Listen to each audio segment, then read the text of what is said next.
નમસ્કાર, આપ જોઈ રહ્યા છો ગુજરાત ફર્સ્ટ, સાથે હું છું અમિતા। ફરી એકવાર મેઘરાજા આજે ધડબડાટી બોલાવી રહ્યા છે દેશભરમાં। વાત ગુજરાતની કરીએ આપણે।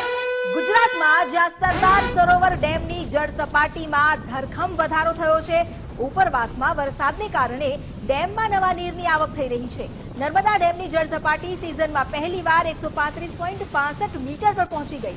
ઉપરવાસમાંથી હજુ પણ 2,13,900 ક્યુસેક પાણીની આવક થઈ રહી છે અને ડેમમાં 3,828.60 million cubic metre live storage પાણી ઉપલબ્ધ છે। સરદાર સરોવર ડેમ જે 90% ભરાયો છે, ડેમ મહત્તમ સપાટીથી માત્ર 3 મીટર દૂર છે। ડેમની જે મહત્તમ સપાટી છે તે 138.68 મીટર છે, જ્યારે હાલ પાણીનું સંતુલન જાળવી રાખવા માટે, લેવલ જાળવી રાખવા માટે 9 દરવાજા ખોલવામાં આવ્યા છે। 90,000 ક્યુસેક પાણી નદીમાં છોડાયું। રિવરબેડ પાવર હાઉસમાંથી 43,861 ક્યુસેક પાણી છોડાઈ રહ્યું છે। કેનાલ હેડ પાવર હાઉસમાંથી 18,433 ક્યુસેક પાણી છોડવામાં આવ્યું છે, જ્યારે 1,52,294 ક્યુસેક પાણી નર્મદા નદીમાં છોડવામાં આવ્યું છે।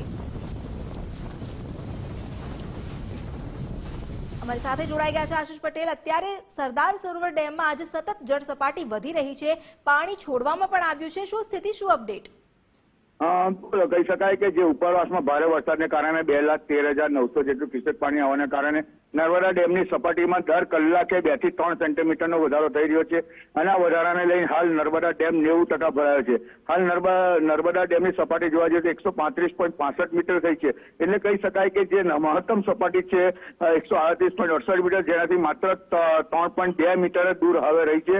એટલે મહત્તમ જે સપાટી જે છે એને લઈને હાલ જે પાણી વધારે ભરાવો ના થાય અને કોઈ પાણી છોડવું પડે તો કોઈ ગામો ના ડૂબાય, એના લીધે હાલ તબક્કાવાર નર્મદા ડેમના 9 દરવાજા ખોલી પાણી છોડવામાં આવી રહ્યું છે। જોકે આ પાણી છોડાતા નર્મદા નદીના કાંઠા વિસ્તારને સાવચેતીના ભાગરૂપે એલર્ટ કરવામાં આવે છે।